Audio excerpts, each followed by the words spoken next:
సరే, ముందుగా మరి గౌరవ కలెక్టర్ గారికి, గౌరవ మాజీ శాసనసభ్యులు, గౌరవ చీఫ్ ఇంజనీర్లు,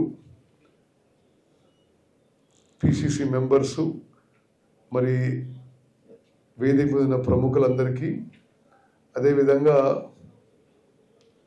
ఈరోజు ఈ రివ్యూ మీటింగ్కి వచ్చిన అందరికి కూడా మరి అధికారులు, ప్రజాపతులు అందరికి కూడా నా నమస్కారాలు తెలియజేస్తూ ఈరోజు ఈ కార్యక్రమం ఉద్దేశం కూడా నేను మనవి చేస్తాను. ఈ మధ్యకాలంలో నేను చాలా వేరే పనులతో బిజీ అయిపోయి మరి హుజూర్ నగర్ కోదాడ రావడం చాలా తగ్గిపోయిన విషయం మీరు చూస్తున్నారు. అందుకోసం కొంత అనుకున్న స్థాయిలో, అనుకున్న స్పీడ్లో పనులు జరుగుతలేవు అనేది నాకు ఒక అభిప్రాయం ఏర్పడ్డది. మనం ఎంత మేరకైతే శాంక్షన్ చేసినామో, ఎంత మేరకు ఆశిస్తున్నామో ఆ స్థాయిలో జరగడం లేదు. మరి మనం హుజూర్ నగర్ కోదాడ నియోజకవర్గంలో మరి ఆ 2 నియోజకవర్గాలు కాన్స్టిట్యున్సీస్ భారతదేశంలోనే ఒక ఆదర్శ నియోజకవర్గాలుగా తీర్చిదిద్దాలనే ఒక దృఢ సంకల్పంతో ముందుకు పోతున్నాం.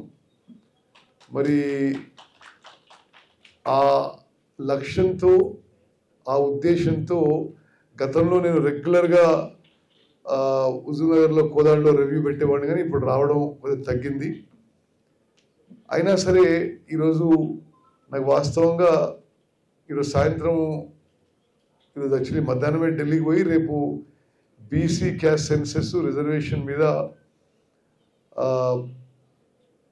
ఒక పెద్ద ఎత్తున ధర్నా, బహుశా రాహుల్ గాంధీ గారితో మీటింగ్ కూడా ఉన్నా నేను ఇది చాలా రోజులైంది, గ్యాప్ అయింది. ఇక హైదరాబాద్లో ఏర్పాటు చేసుకొని ఇక్కడి నుంచి ఎయిర్పోర్ట్ పోవాలనే ఒక ప్లాన్తో ఈ ప్రోగ్రాం ఇక్కడ ఏర్పాటు చేసుకున్నాం. సో దట్ మరి ఈ తక్కువ సమయంలో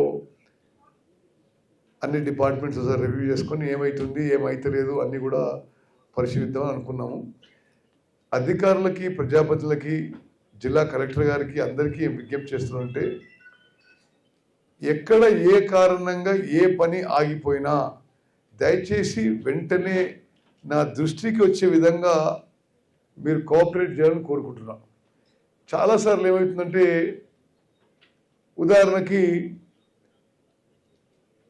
ఉగాది నాడు గౌరవ ముఖ్యమంత్రి గారు హుజూర్నగర్ వచ్చి గవర్నమెంట్ అగ్రికల్చర్ కాలేజ్ ప్రకటించారు.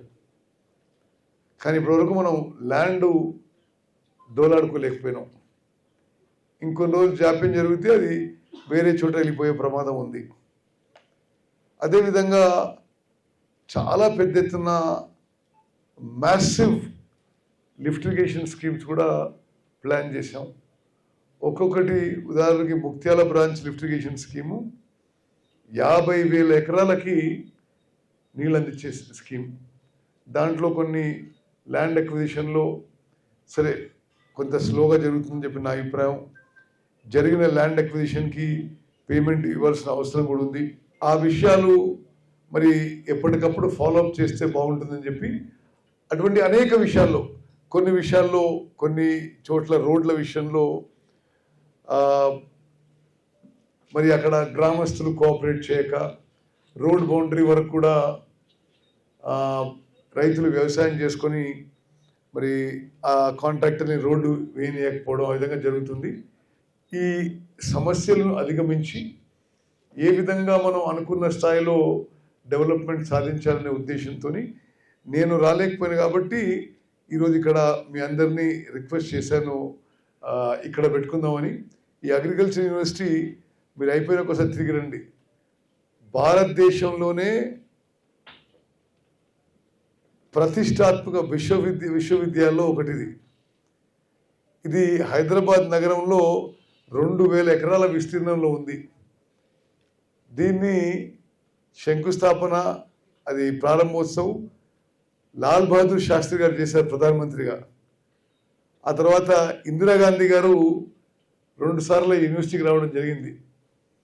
అనేక భారతదేశంలో, తెలంగాణ రాష్ట్రంలో మరి ప్రజా జీవితంలో మరి అధికారంలో ఉన్న వాళ్ళు అత్యంత ఉన్నత స్థాయి వాళ్ళు ఈ యూనివర్సిటీకి అనేక సందర్భాల్లో రావడం జరిగింది. సరే, మనం ఆ యూనివర్సిటీని రిక్వెస్ట్ చేసి మనందరం కంఫర్టబుల్గా ఎక్కడో చోట కూర్చొని రివ్యూ కోసం ఆ యూనివర్సిటీ అధికారులు అడిగితే వాళ్ళు ఒప్పుకున్నారు. వాళ్ళకు కూడా మనస్ఫూర్తిగా నేను ధన్యవాదాలు తెలియజేస్తున్నాను.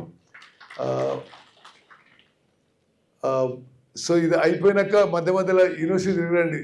It is really a prestigious university. భారతదేశంలో చాలా అరుదైన సందర్భం. ఒక సిటీ నడిబొడ్డులో 2000 ఎకరాల మీద ఒక వ్యవసాయ విశ్వవిద్యాలయం. ఇది నాట్ ఏ నార్మల్ థింగ్.